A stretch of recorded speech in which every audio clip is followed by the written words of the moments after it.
Hi, everybody. You are listening to Judging Meghan with your host, Meghan Judge. I just went I'm recording on a Sunday today because my beautiful guest had COVID. And I always like to do them a couple days before. I like my stories to be relevant because you never know what's going on in the world. So if I record them, like sometimes I re-record or I re-release episodes, but sometimes I'll record something out and then something major will happen. And I'm like, I wish I could talk about this and it was closer to the actual events. This is the actual closest that you could get to a podcast being released. And I want you to know, Julie, I am missing my beloved Chiefs. They're going to be at kickoff any second. And I am a huge Chiefs fan. I know that's weird, but I am. And it has nothing to do with Taylor Swift. I became a Chiefs fan when I watched the documentary about all these quarterbacks on Netflix. I think it's called Quarterback. And it's really good. And then I became a fan of Patrick Mahomes. Anyway, that's my first thing. My second thing is I did a post the other day, and this is kind of a funny story. I talk a lot. Sometimes I don't always listen back to my episodes because I find my voice extraordinarily annoying. I don't know why I do a podcast if I think that about my voice, but it drives me crazy because I catch things when I'm starting my podcast. I like to say a lot. I'm just very self-critical, but I happen to be listening to a couple and I talk a lot about eyesight and how I'm too vain, if you're watching this on YouTube, to wear my glasses. So I really can't see. I can see, but it's blurred, especially if there's writing or up close. And so I posted this picture. If you follow me on Instagram at Judging Meghan, soft plug, I posted this picture of myself and my glasses had cracked in half when I went to Italy for Christmas. So I did not know what to do because I really can't see a menu. I now need them for distance too. So sometimes I joke that you'll see me in Target or shopping and I don't think I'm Madonna because I'm wearing sunglasses. It's because I'm too vain to wear my regular glasses. So I'd rather wear my prescription sunglasses. So anyways, I posted this picture and it's me in these cracked reading glasses or actual glasses. And thank God my husband was able to glue them back together. I look like I was in the movie Revenge of the Nerds. I'm dating myself. And I was able to get back to the United States and read magazines on that, watch a movie on the plane. But what I realized is aging is really, really difficult for me. I might bring you in, Julie. Because it's like you have to surrender to these things that you just absolutely do not want to surrender to. Whether it be like hormonal issues, your body changing, eyesight is huge. I hate that I can't see anymore. If you know me, I'm extraordinarily vain and that's not a good thing, but at least I admit it. And the glasses thing drives me crazy. But when I took myself out of the situation and I went, okay, thank God I have the ability to still see. Thank God I have the money to be able to buy glasses. Thank God. And you kind of like step out of the box and I'm trying really hard as I age to embrace this process. It is absolutely not fun for me and it's hard for everybody, I know. But it's also one of those things where you're like, okay, I'm pretty lucky. I'm still here. Oh, well, I have to wear glasses. I'm going to wear a cute pair. What are your thoughts? Before I bring you in, because you are a therapist, so maybe you can really tell me that I'm cray-cray. Go ahead. No, I actually was thinking like internally though, don't you still feel like you're in your 20s? Yes. That's the hardest part about aging. That truly is. Because internally, I don't feel like the adult that I am. No. But yes, externally things are changing that you just can't control. Like you look in the mirror and I look in the mirror and I'm like, yeah, I'm getting older, but I'm going to embrace this. I'm going to continue to do all the ridiculous things that I do. I mean, seriously, if you told me to smear poo on my face and it would make me 10 years younger, I would probably do it. Like I'm willing to do whatever. But if I forget, like I'll be talking to my daughter and her friends and they're in 8th grade. I'll be like, what are you guys doing? I'm a cool mom. And I'm just not. Like, we're aging. We're getting old. No. Yep. Right? Go ahead. I talked over you. I'm notorious for that. No, no, I mean, I definitely feel all of that. I think that's completely normal. It is hard because there's so much out of our control as we get older, and we still feel like we're young. Kids are a very humbling experience. I have a 6th grader at the moment, 6th and 5th. And you know, I am just mom. I know nothing. And it's just the way it is, unfortunately. It's But I so think, true. you know, just kind of going with it as much as you can and knowing that everybody's kind of in the same situation with it.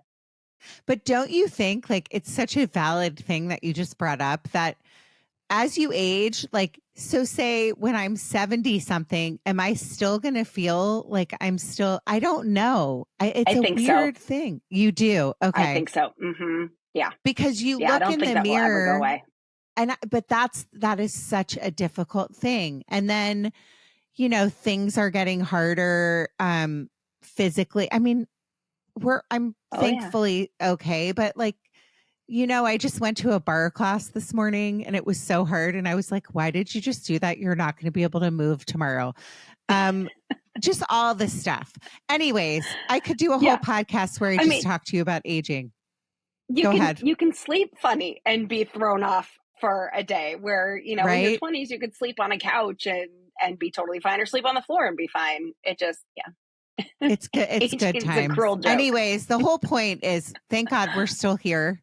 Like, Yes. appreciate life, appreciate the little things, appreciate each period because time is fleeting. I talk a lot about how fast time goes.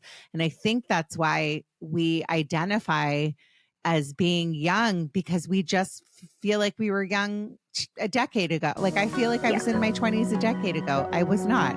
So it's a very weird thing. We've all been put here for a reason, and we all deserve acceptance. Judging Meghan with Meghan Judge. I'm a trauma survivor from a really young age, and I have been diagnosed with complex PTSD in the past few years. I've been surrounded by death and abuse much of my life. I've been dragged through the mud and have been to the point of not wanting to go on anymore. Through my interviews with other survivors, I've learned that there is a way out. From recovering to surviving and thriving, we all have the strength to come out the other side. You are listening to Judging Meghan. Anyways, everyone, I want to introduce you to my guest who has already been kind enough to pipe in and talk about this.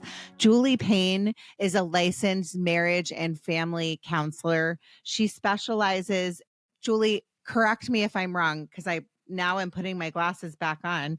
She specializes in children that have gone through high conflict divorce or anything high conflict. Am I saying this all correctly? Tell me if I'm not. Yes. Yes. Okay. I specialize in children and adolescents who have experienced a traumatic event. And that can be from a car accident to a loss. And unfortunately, high conflict divorces in there as well. One of your specialties. Okay.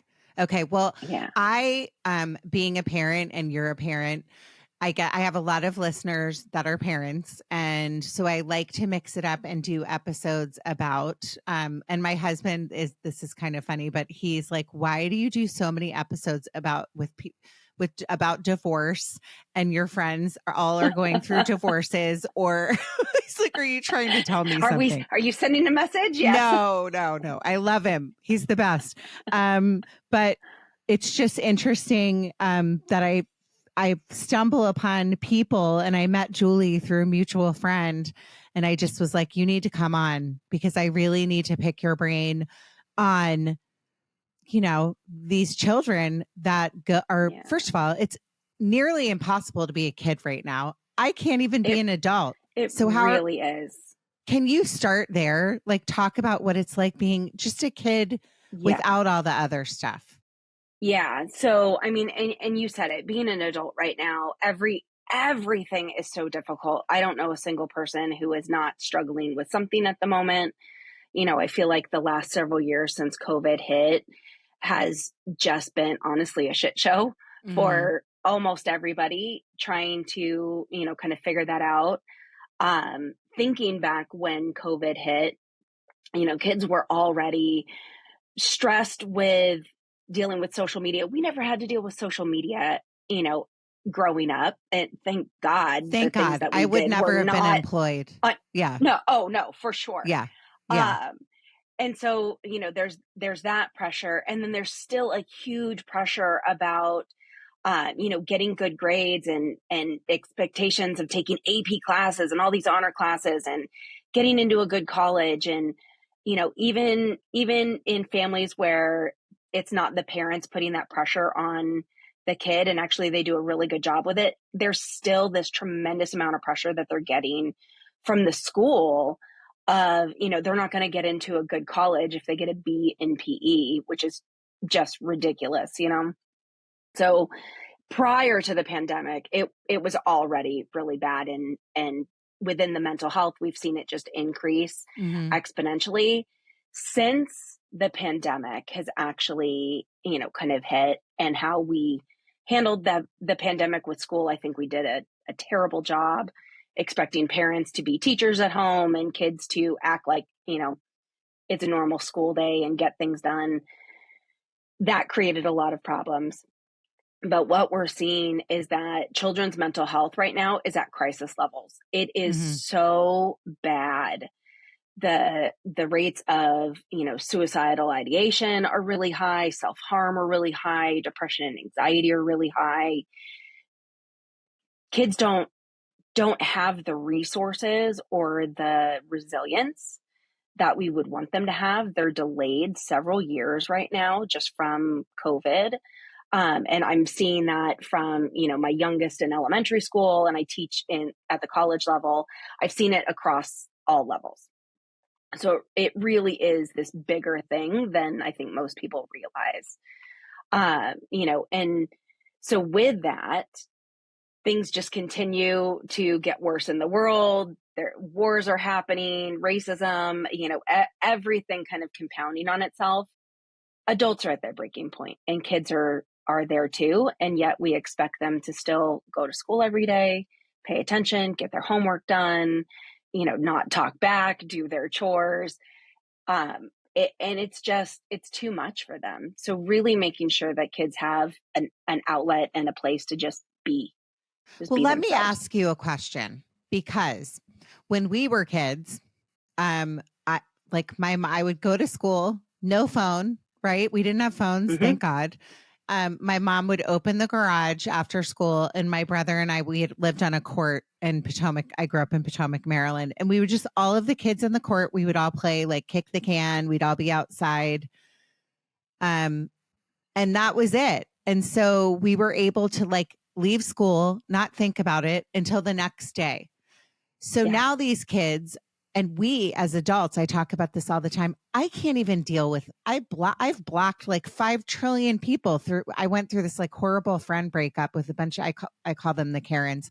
And I had to go through my phone and block half the town, because I can't deal with the trauma of being reminded of what I went through, or seeing pictures of things that I wasn't invited to. I don't care now really, but at the time I had to do that for my mental health. I think about what my daughter, who's 13, almost 14, goes through. And my biggest regret, I say this all the time, is why did I cave and give her a phone in 6th grade? Everyone else had one. Everyone was like, everyone's getting a phone and this and that. And now she's addicted to it. We cannot see what they're doing, no matter who you are or what you think. This is deadly for these kids because they have filters. I think the Kardashians ruined our society. Don't get me started. I agree. And so I have this child that if you look at her, you're like, you're perfect just the way you are, but then nothing is perfect for her. And I'm very open with my own struggles with mental health. Suicide prevention is one of my biggest platforms. And like you touched on, our suicide rates have quadrupled since COVID. Yeah. So we have this big, giant fireball of their brains not being fully developed. They're supposed to be able to process social media and filters. They're supposed to be able to go to school, have straight A's. If they don't excel in sports, and I might be a little specific to where we live because it's very, very competitive, but I think it's competitive It is very across the competitive. board, It is. across the country, across the world. I have listeners everywhere. And at the end of the day, they're supposed to play the sport, do the homework, go on social media, not be included in parties, get into the high school they want, get into the college they want, and just be okay. And Yep. there's no possible way, even with the kid that seems to be the healthiest kid out there. And those are the kids that you see and you're like, that's the healthiest kid out there. Look at that kid, this, and this. And that's the kid that's killing themselves. Right? Yep. Okay. So can you talk a Absolutely. little bit more about that? And maybe how, like, it's impossible to like pick this up and peel it like an onion of solutions. Yeah. But what do we do? Like, honestly, what do we do? Yeah. So part of that, thinking back to our childhood, the social media wasn't out there. And there's always been this, kind of comparison of all the peers are going to college. So you want to go to college. Now with social media, you can see exactly where everybody is going. So it just kind of ups the level of, all these people are getting into Ivies. I need to get into the Ivy, or there's this level of comparison that's just unattainable. Yeah. For one.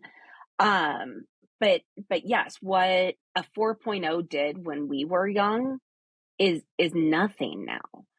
Regularly, I have kids who have a 5.0 and they're on a sports team and they're on clubs and they do volunteer or work. And that's like the expectation for college. So what I typically will tell families and kids that I'm working with who are struggling with this is, one, college is important, but it's not everything. There are a lot of different routes that somebody can go. And I am all for college. Again, I teach at the university level. I am all for higher education, but it's not for everybody. And there's so many schools. There are so many colleges out there. If you need a degree for the career path that you want, then go into that.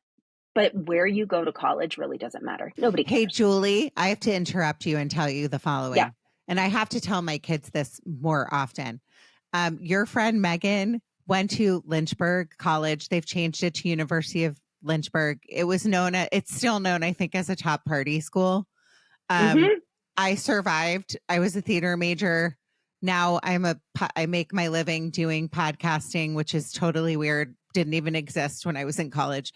Who honestly goes to college and does what their major is and sticks with it? And that is something that we really need to reiterate with our kids, because parents in general, especially if you live in an affluent area, they are putting pressure, maybe not even thinking about it on purpose. Yeah. Maybe they're great parents, but they're like, we want what's best for you.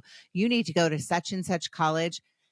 And what is the statistic? I don't even know what it is, but nobody ever sticks with their major, ever. No. And honestly, most of the time, like in my field, most are second career that come into the field. Yeah. There are so many people who spend so much money and so much time going for a major, and they don't like it. It doesn't fill them up. It doesn't, spark their passion. That is the biggest thing. If, really just following your passion and what you want to do. And if you do that, then you'll never work a day in your life. You will truly love and enjoy what you do instead of trying to push, a career path. The other thing I really struggle with is, pushing that college and career path. The world is not the same, right? We're not expected to go work for a corporation for, until retirement. there's so many more entrepreneurs out there. There's so many different ways to make a living. I think it's really important to hone in on what each individual really wants to do and how that can kind of fit within the world. Also, generational wealth. Like, there is Mhm. no way that these kids, the pressure that's on them to, have the same amount of wealth that some, and many times their parents do. The world is changing. Doesn't mean that Dramatically. there's anything wrong with like going to a vocational college if that's what you No. want to do, or, with my kids. I mean, I was a theater major. I was very lucky that, I was not a very good student. Let's be real. But my youngest is like, Mom, I want to be a theater major. I want to be just like, I want to do what you did. So she's in dance and she sings and she does all these things. I don't know. I just want that. I want my kids to just be kids and Yeah. and have what they're all being cheated. That's the saddest part about this. They are. They're being cheated. We don't have kick the can. We can't let our kids go outside and play ghosts in the graveyard. And if you can, and you're living in a different country, or you don't have devices and you have the ability to feel safe letting your kids go outside, make sure they're going outside. I have a pact with a few mom friends of mine, of my younger daughter. And I'm like, whatever we do, please, can we just agree not to get our kids phones till 8th grade? Because Yeah. I've seen what has happened, and it's really bad. And in this past, I think in the past week, I saw some article about how there's a study. I don't know if it's in Canada or some other country, about how they're saying that phones are as deadly. Do you know what I'm talking about? The study that just came out? I don't know that study, but there has been a lot on just the addictive properties to it. And yeah, honestly, if they're in banning an ideal phones. world, That's what it is. yeah, They're banning phones. I think it's in Canada. I could be wrong, but go ahead. For kids under a certain age, that's what they're doing. Yeah. When honestly, with brain development and things like that, no kid should have a phone before high school, and preferably not even like then, because it is just so difficult. Adults have a hard time putting it down. I can't put mine down. I'm addicted to it. That's my point. Yeah. Well, also, it's how many times do you sit there and you're like, get off of it, and you're still scrolling? I am addicted to my phone. I hate that I'm addicted to my phone. I'm on it because I do a lot of posting for this, but I also am like shopping. I do everything on my phone, every single thing. And I find in the middle of the night, I'll pick up the phone. If I'm having trouble sleeping, and now I'm not, actually, because I'm taking this great supplement. I'm not going to do the plug, but it's a magnesium supplement, and it really is great. Nice. It's one of my advertisers. Anyways, by Optimizer. So you'll hear the ad, but I really swear by it. That's not, let me get off the ad. That's awesome. Anyway, but they're so addicting that it's, anyways, I could just go off on a tangent about phones for an entire episode. But it's also the way the world has gone. Like, yeah, we use it in such a practical way. And I will actually give you a way to kind of make it a little bit easier. Because we do use it so often and need it for work and networking and things like that. Having a day where you purposely leave it at home and go outside and go do something. There is something freeing about not having it on you. You're not reachable. It is completely your time. And it doesn't have to be, all day. You could do half day or a couple hours, whatever is doable for you. And then doing that as a family too, having a designated time where electronics are just off completely. Like maybe something like when you come home from school, you put them in a basket. I've heard people say certain things like that. I just, I'm in the depths of teen hell. So I'm not being listened to. And that sounds great on paper, but to me, if I went to my daughter will be 14 in a few days and I'm like, let's take away your phone. I guess what it is, and I'll be real, is I'm too lazy to deal with the drama and the after The fight. effects. Yeah. The fight. I don't Yeah. want to do the fight. Yeah. So what do you say to So with parents? that, Yeah. no, and trust me, I get it. I mean, Yeah. I struggle with the fight too. It is real. And with that, I think it's important to be realistic with the limitations we have, right? We talked about it at the beginning that, the world is not okay. Adults are not okay. If you do not have the bandwidth to have that fight with your kid, don't beat yourself up over it. We are all just doing the best we can right now with the way the world is. Mm. With that, I would, talk to my daughter, talk to the family and say, okay, this Sunday morning, let's just spend a couple hours, let's go for a walk. We're going to leave the phones at home. So that way they have enough time to plan around it. It's not like an immediate, they can't have their phone, but it's a designated, I can't talk right now, designated time where it is electronic free and you guys are just really connecting, preferably something outside. Mm-hmm. Okay. So let's do but let me just piggyback and say one more thing on this.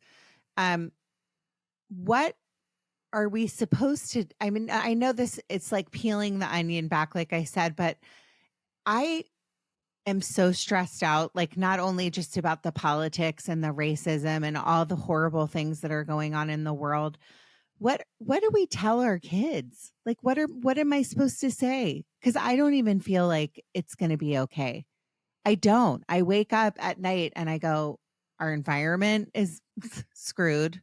Um, it's scary. What do you tell parents to kind of do in these situations? It is scary. One of the things, that for me that I do, and you kind of talked about this earlier of like, your husband talks about, why do you always talk about divorce? Mine is like, why do you bring this stuff home? Because I'm always watching documentaries and, usually some pretty atrocious stuff. What, as bad as things are right now, and the more and more that comes out, as bad as that seems, for me, it gives me hope because none of this is new. It's all been there. It's all been under the surface. It's just finally coming up. And now that it is coming up, we are becoming more and more aware of it. And that is the first part of change. To have awareness of what is actually happening in our world and in our society and how things function, bringing that to light will pave the way for restructuring. It's kind of like you have to burn everything down before you can build it back up. And we're in that burning things down phase. And so I turn to the hope of, as bad as things are, we're aware of them now. They've always been there. Racism has always been there. It's just been brought to the surface of how bad and deep it actually is. Same with all of, the corrupt systems and what's happening to the world. And I think for our kids, generation wise, they are so much farther than we were, right? We were expected to just kind of fall in line and go along with the plan. They are questioning things. They are pushing back. They are not just going to accept sitting in a cubicle 9 to 5 and, working the rest of their life. They are going to be making change. So that's the piece, switching it to the hope side. Okay. So because that makes me feel better. And I do think you're right. Like, I mean, the reason I do this podcast every week is because I talk about I started it to talk about my own mental health. And when I started talking, like people over the past few years, I think since COVID, more and more with all of these suicides, with all of this stuff, people are going, we're struggling. Like, let's talk about it. So you're right. I think more and more people are like, I want to talk about this. Here's ways that I'm dealing with it. What do we do? Like, how do we get out of this? I mean, in the history of our world, there's been really hard, bad times. I mean, we think about the Holocaust, World War II, World War One, the Civil War in our country. Like there, and people have gotten out of it. Famine. Like think of all the great things that we have. That in the history of the world, we've always gone historically through hard things. I think that technology is it's the most amazing thing, but it's also brought us to our knees, right? So it's like one of those things where it's like, be careful what you wish for. And now we have to worry about AI and we have to worry about all these other things. But I think I don't sound like such a Debbie Downer. If you are listening to this, I think you're so right, Julie, that talking about stuff, being honest, being real. Let me back you up real quick. Do you mind if I ask what your ACE score is? I do not know my ACE score. And I don't know. What's funny is I didn't even know what an ACE was, to be honest with you, until I had a lady who runs an ACE support group come on years ago when I was first a podcaster in 2020, and I went into the mental health area, and she kind of explained what it was. That was the only way that I found out, wait a second, this all makes sense. And then on top of that, I was diagnosed with complex PTSD like probably a few years ago.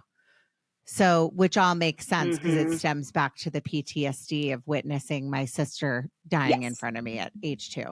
So, anyways, your thoughts on kind of what we just said? I know it was a lot. Yeah. So I'm glad you brought up the ACE. I can go through them. There's 10 items on the ACE score.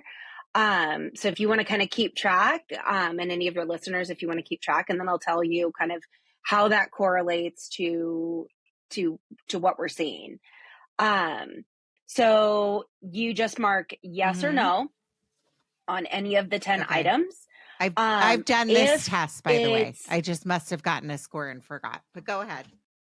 That's okay. Which a lot of people do. If you don't quite meet the criteria, but it's still something that happened and is significant to you, I would say go ahead and give yourself a yes on that one. So number 1 is, did a parent or other adult in the household often swear at you, insult you, or put you down? Okay, go for it, audience. I hope you're keeping score. Number 2 is, did a parent or another adult in the household often push, grab, slap, or throw something at you? Number 3 is, did an adult or a person at least 5 years older than you ever touch or fondle you, or have you touched their body in a sexual way? Number 4 is, did you often feel that no one in your family loved you or thought you were important or special? Number 5, did you often feel that you didn't have enough to eat, had to wear dirty clothes, or had no one to protect you? Number 6, was a biological parent ever lost to you through divorce, abandonment, or another reason? Number 7, was your mother or stepmother often pushed, grabbed, slapped, or had something thrown at her? Number 8, did you live with someone who was a problem drinker or alcoholic or used street drugs? Number 9, was a household member depressed or mentally ill, or did a household member attempt suicide? And the last one, did a household member go to prison? Okay. So what is I had 1, 2, 3, 4, 5 yeses. Okay. So what is average is 1 to 3. For anybody who has 4 or more ACEs, they are 12 times more likely to have a suicide attempt. They're 7 times more likely to become an alcoholic, 10 times more likely to have used street drugs. And then it also increases health outcomes as an adult. So the risk of cancer, asthma, autoimmune increases dramatically. Okay. So if you're listening to that, maybe take the quiz, right? Is that what you tell people? And then if you, but like, I'm very self-aware, I'm very honest and upfront with my own struggles, and I try to share my story with other people so they feel comfortable sharing their own and they know they're not alone, right? So that's why you do it. Yeah. I know that I'm an ace and I'm very on it. I know that about myself. But to me, it's not a lifelong label that I'm not going to just be like, okay, I'm an ace. I'm going to work on myself so I don't get sick. So I don't, Yeah. so I am a good parent. By the way, I'm not the best parent, but we're all hard on ourselves. Like my anger, all the things that we go through as mothers, it's hard being a parent. We do the best we can with what we have. But what do you say going back to like high conflict? So you have a child, you give that quiz. What do you tell a child when they find out that they're an ace? What's something you say to them? Yeah. So I typically don't actually do the ACE score with children. I do what's something, it's called the UCLA PTSD Index, and it's geared for assessing PTSD in children and adolescents. And it goes through just about everything because there's a lot that are missing on the ACE score. And the ACE score was tied to a study that was done at Kaiser. So I don't think it's completely, comprehensive. What about like a medical injury? What about a major car accident? All these kind of big traumatic events that could shape what's going on. So I typically use the ACE score with adults, just kind of looking back on, how the childhood was. When I do have a child who has experienced some of these, who've experienced abuse or witnessed abuse, it's helping them build the coping skills to be able to start talking about it. Yeah. One of the biggest things is, and this is an old myth of like, we don't want to talk about it because it'll re-traumatize somebody. And that's not the case. We certainly don't want to re-traumatize anybody, but the only way to work through trauma is to really go through it and to process it in a healthy way and come out the other side. Otherwise, you are constantly carrying around, the traumatic experience that have happened with you, whether you acknowledge them or not. And they get heavy and they add up over time. Well, so it's I'll first tell building you that resilience. I'll tell you that for me, I felt free when I found out some of this stuff because I felt like, okay, I'm not crazy. Like there's something, there's deep, deep stuff going on. And we obviously, our generation, I don't think we talked about this stuff. So it's kind of for me freeing to know this, but for kids, it must be heartbreaking to be dealing with some of these kids at such a young age that are dealing with this kind of stuff, It is. It really is. And part of it is, kind of educating the child on what is okay and what is not okay. What's abuse, what's not abuse, right? And how do we know the difference and what do we do if it is crossing into abuse, how we keep themselves safe, how we make sure that, they're safe in their environment and have steps to take if something were to happen. So first is really just empowering the child in awareness. I think a lot of times in situations like this, kids are so powerless. They are a product of their environment. They can't change what is happening between their parents. Excuse me, we talked about it earlier where they're expected to go to school and do all these things as if nothing is happening. But if they're experiencing a high conflict divorce or if they've experienced abuse, they're not going to be able to sit in class and learn and do homework and things like that. So really, kind of taking a step back and looking at where that individual child is and what they need before we start adding in all the other things. Well, do you believe in with kids in particular, some of the new things that have come out like EMDR, like do you think that Mhm. that's beneficial for kids when they're still young to do those kinds of things? Yeah, so I'm actually trained in EMDR. I'm also trained in trauma-focused cognitive behavioral therapy. And so I do a little bit of combo of both. I personally, the youngest I work with is 3. Mhm. I have a couple therapists in my office who work with the 0 to 5 population. And with that group, it's really working with the parent to help them with such a young child. The beauty of EMDR with children is they process so quickly. What would take sessions for an adult, I can see a kid process in 1 session. Can you It explain? I'm sorry, I just went Yeah. straight into EMDR. So if I have a new listener or somebody that's listening and doesn't know what EMDR, Julie, can you explain it to my listener? Yes. So it's eye movement desensitization and reprocessing. And essentially what it does, it's a little misleading that it's eye movement because it doesn't necessarily have to be.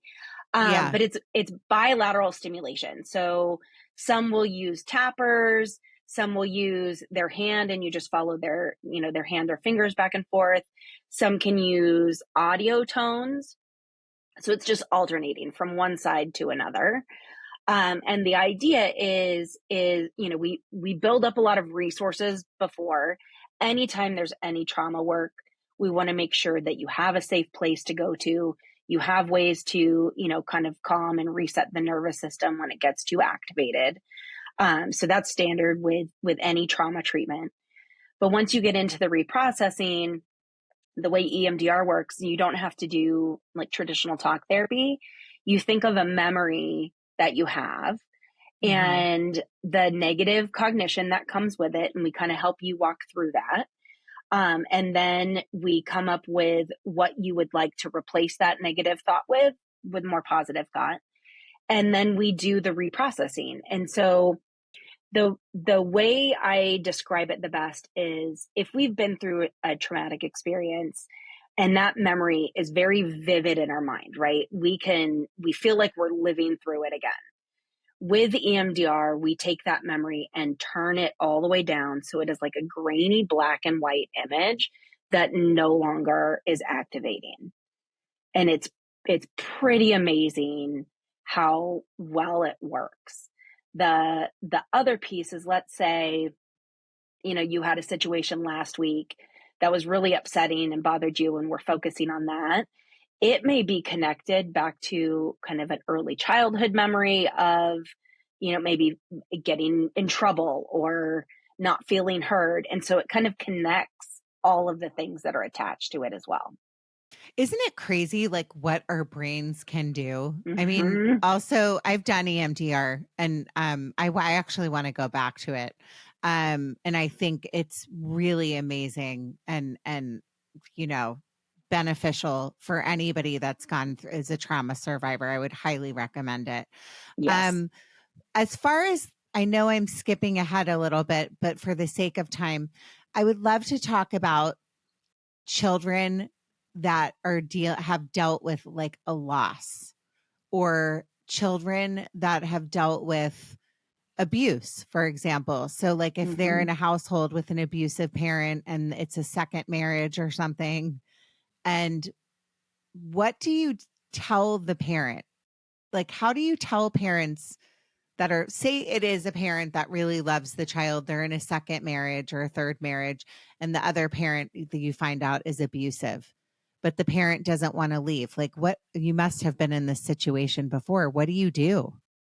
Yeah. So the parent that they're living with is the abusive one. Yeah. Yeah. Yeah. So every situation is different.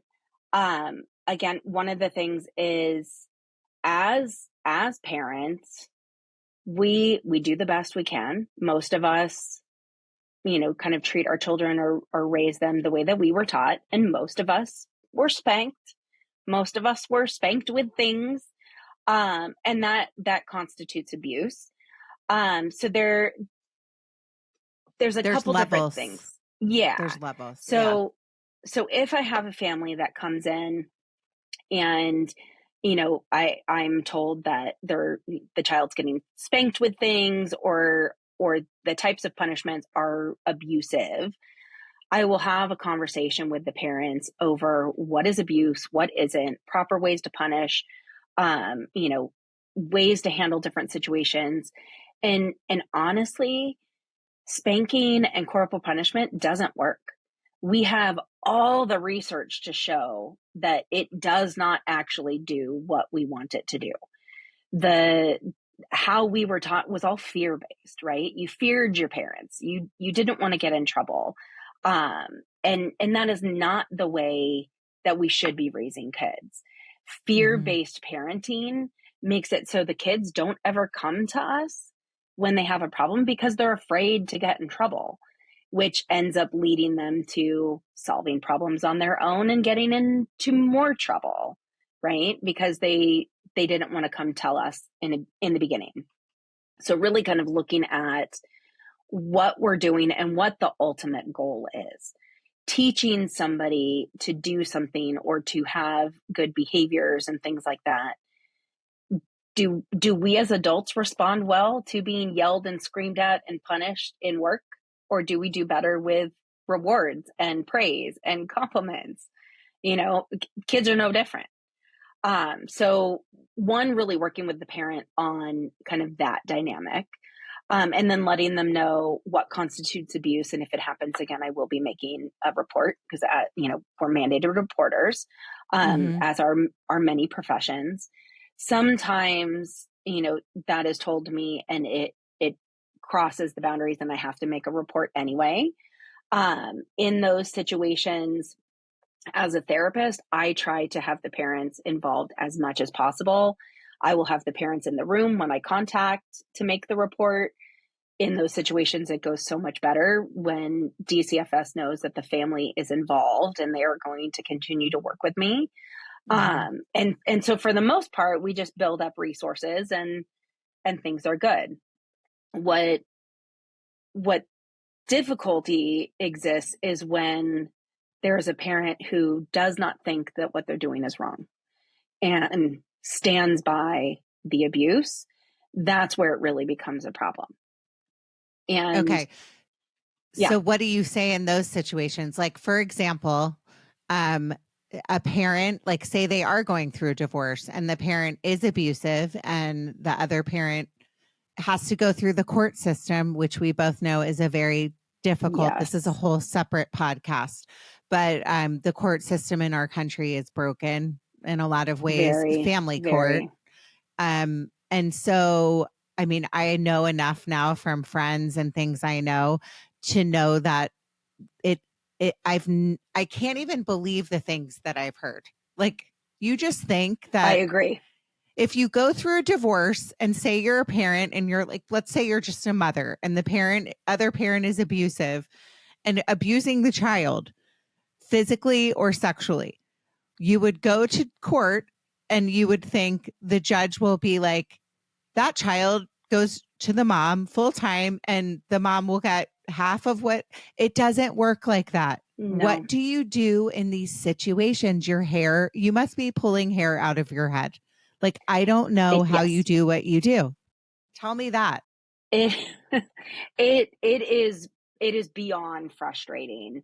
For me as the professional, I will advocate for what's best for my child client, even if that means going against, the court and all the other professionals. I will continue to advocate for what's best because in my experience with family court, they completely dismiss abuse and they stand by that the parent should be in that child's life, ultimately causing more abuse and more trauma through this whole process. And if that is the situation, really working with the child on ways to keep themselves safe, understanding what is abuse, what isn't abuse, making sure everything is documented well, making reports if needed. It is an uphill battle, but advocacy is one of the biggest ones. Do you have hope that there's going to be change in the court system? I know that and I hate to be kind of all over the place, but I know it's the same in the foster system. They could match a child with a parent that's abusive and a drug addict and be like, and the child could be in a safe home, but they would rather have the child with the parent that's abusing drugs and also Yeah. abusive. It doesn't make any sense. So do you see that there's going to be change? Is this just in California? Is this all over the place? Like, I can't even believe it. It is all over the place. I'm licensed in California and Texas, and so I've had experience with both. And Okay. it's bad everywhere. Part of it is, there, even in the last 10 years for my field, the amount of discussion around trauma and abuse and trauma bonds and the ACEs and toxic stress and things like that we talk about that so much more than we did 10 years ago. And so as we get more knowledge, as more research comes out, and, we begin to kind of filter into the rest of the fields. So that's kind of the piece that the family courts have been doing the same thing. They're like every other system, our judicial system, our healthcare system, our education system. I could spend entire days on all the systems and how dysfunctional they are. But they're very set in their ways and they don't like to change. But as more and more comes out and as we continue to advocate more, I'm seeing, some judges really understanding, or some lawyers really understanding. There are some cracks in the system where things are starting to come through. So I do think things will change.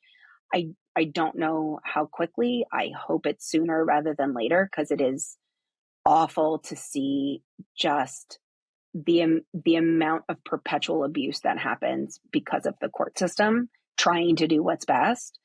I'm also blown away by how many people actually lie in the court system, including professionals. It blows my mind. And that was something that I wasn't fully prepared for as somebody who, kind of was outside the court system. I would have never expected anybody to lie, right? Like, that's the time you tell the truth. Well, because you watch these shows on TV and you're like watching Law and Order and you're like, they're going to catch the bad guy and the bad guy did this. And then the bad guy goes away for the rest of his life and nothing is ever. And it's just, that's not the reality. Thank God, for the sake of time, because I do know a lot about you and I know what kind of therapist you are and what an amazing person you are. I know that it's got to be your passion and your life, because this is not a 9-to-5 job. This is taking your work home constantly, probably stressing out constantly about kids, and you can never turn it off. I would love to know. I would love to know in a personal question, if you're okay with that. Yeah. What do you do to like unwind and kind of get yourself out of this, because you can never turn it off? Yeah, it is very difficult, and something that it took a long time to learn as I kind of went through my career. I've been in this field for 17 years now, so it's gotten easier. But part of it is, building in and making sure that I have time for myself, a lot of meditation, and just kind of, unplugging from everything. If there has been a really challenging day, I will usually give my husband a call and let him know, like, I need some time. And so he'll make sure, he's got the kids for the night and I can really just take some time to unwind. One of the biggest things and the easiest things that I found is I call it a relaxing shower. I will turn off all the lights in the bathroom, light a bunch of candles, and just go take a shower in the dark. And there is just something kind of relaxing about that, letting the water wash over you and just kind of cleanse for the day. And I will usually listen to some kind of relaxation type of music. and then go into some meditation and then go to bed. It seems like to me, because I do kind of know about you, I sound like a total weirdo. I'm like, and then what happens? I'm your stalker, but I know from a friend. So my therapist, we know each other through mutual friend, but also we both know Dr. Nadine Macaluso, who was my Yes. therapist for many years. And we kind of Phenomenal. broke that fourth wall because she was my first guest on the podcast. And now she's not my therapist anymore, but we're more friends. She's reoccurring. She's been on the podcast a bunch of times.